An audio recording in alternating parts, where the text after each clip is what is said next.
For those who don't know me, my name is North, and I make music.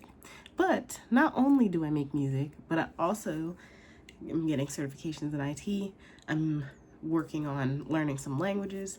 I'm also learning how to make videos and edit, and trying all the other fun stuff that I like writing, poetry, video games, all of that. I don't say that to brag, but I say that because I want to talk about multitasking.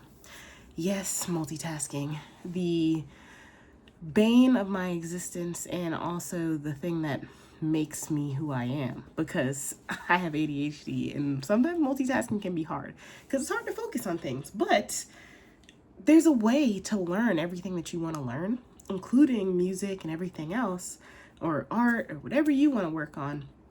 And one of them is by learning how to multitask. And I don't mean multitask as in like half-assing some stuff, right? What I mean is doing a little bit of stuff at a time, kind of chopping up your goals into minutes. And here's how I do it. Number one, I have a lot of books.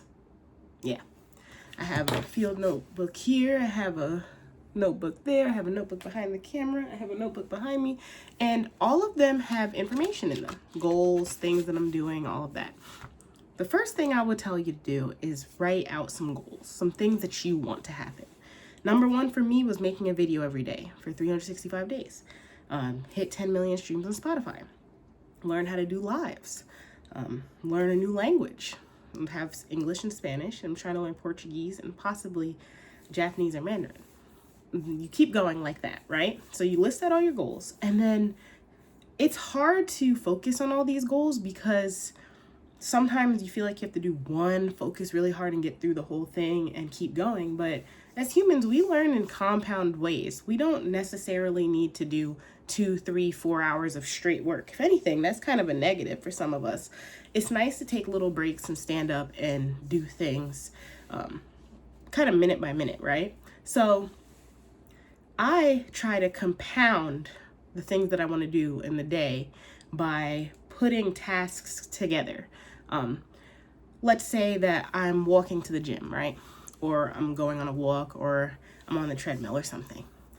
If I'm on a treadmill or I'm at the gym, I will open up Duolingo and do a quick lesson. And that might be a couple minutes and not that long, but I'm not only learning a language, but I'm also at the gym. So I'm doing two things that were goals at the same time. And it doesn't have to be learning a long time. Studies actually show that like Pomodoro timers and things like that, which is like 20-minute increments, like 25-minute increments, then you take a break, and then you do another few minutes and you take a break, is actually like one of the better ways for us to retain information. So if you're learning something like a language or learning how to make music or anything like that, you don't have to sit and pound at it for hours, because a lot of times that can feel too daunting for people, and it can also feel like, you're spending all your time trying to learn, and then at the end you may not remember everything, because that's not the best way for us to retain things with our minds. So if you compound those things into multiple, like doing multiple things at once, and you have an organized way to keep up with it all, it helps a lot. For example, when I was talking about the notebooks, in my notebooks I write my goals, but I also write things that I learn in different notebooks. So I have this one for goals. This is like my goal notebook, like objectives, and I can keep like little mini goals to keep me going on my path to doing what I want to do. But then I'll have a book like this, and this book is like strictly just ideas for YouTube or content and like music and writing, stuff like that. So this is like my creative book, and this is where I hold a lot of that information as well. And let's say I'm at work and it's lunch.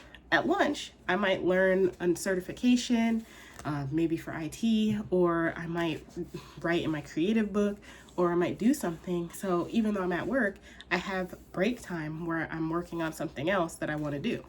Or, like I was saying, I might do Duolingo while at the gym. Or I might be on live, learning how to do lives and interact with people and things like that, but also be making music. So you do two things at once, and it's nice because you do one thing that does not necessarily have as much focus, but the other thing has more, and so you can do something that lacks a little bit of that focus at one point, but then something that you can do on autopilot, or something that may be more passive with an active skill. So my passive and active skill might be like my passive being me walking, because I can walk without having to think about it, right? And then my active being the language, so working on Duolingo. Or for another example, if I'm on live, that one's a little more passive, because my music is kind of the active focus if I'm working on like making music or trying to make a song. And then it's more passive to be on live, but it's something I'm still learning, and learning how to talk to the camera. If I'm playing like a video game or something that I really like, I can take a break and like write in my book and figure out some creative ideas or get some inspiration. So you can do two things at once, and you just have to try and pair a passive with an active, or something that's a little more passive with a little more active, and you'll find that you'll do a lot more stuff.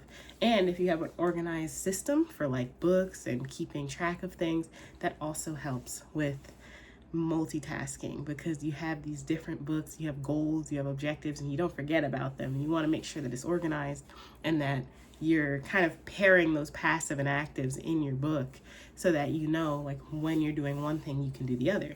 And also, don't be afraid to just work on something for 5 minutes, for 10 minutes. It doesn't have to be super focused all the time. I think a lot of us think that everything that we do has to be very focused, but that's not the case. You can do things on a smaller scale, and more than likely it will be easier for you to kind of keep up with that schedule, because instead of placing 2 hours on your calendar or whatever to work on art or to crochet or whatever you want to work on, you can find little breaks in the day, which are more than likely anyway. It's harder to find a 2-hour break, especially as a working adult, to be able to do what you want to do, versus finding like 20 10-minute breaks, right?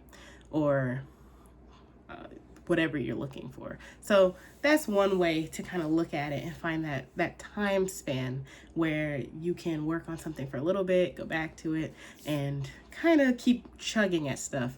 So you actually get more done over time, because instead of setting up like two-hour breaks in the week, you can get more done over the course of a week. You have more times during the day that you're actually doing it, and that helps with multitasking. So that's how I end up getting a lot of videos and things done, because I record videos in my downtime, or I'll do music while kind of working on content, and I try to pair those two things together so that I can multitask like this, and learn about art, learn about language, and try and learn everything that I want to learn while also doing music and work, right? So that's how I do it.